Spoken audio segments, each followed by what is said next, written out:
வணக்கம். குருவே சரணம். ஒரு குட்டி கதை சொல்லிட்டு நம்ம குரு பெருமையை பார்க்கலாம்.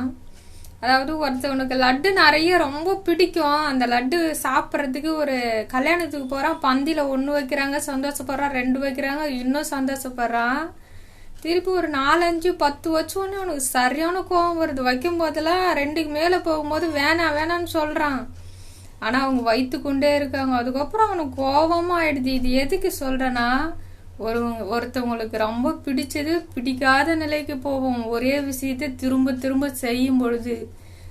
இதுல இருந்து என்ன கருத்துக்கள் தெரிஞ்சுக்கலாம்னா, இந்த ஆன்மீக கருத்துக்கள் கேட்கறது கூட இந்த காது எனும் பஞ்சபூதம் வேலை செய்யணும். குரு அருள் இருந்தால் மட்டுமே ஒரு பிள்ளைகளால இந்த சில கருத்துக்களை கேட்க முடியும், உள்வாங்க முடியும். இல்லைன்னா அவனை அடிச்சு அடிச்சு சொன்னாலும் காதுக்குள்ளே போகாது. கடவுள் நம்ம காதை மூடிதான் அனுப்புறாங்க இந்த பூமிக்கு.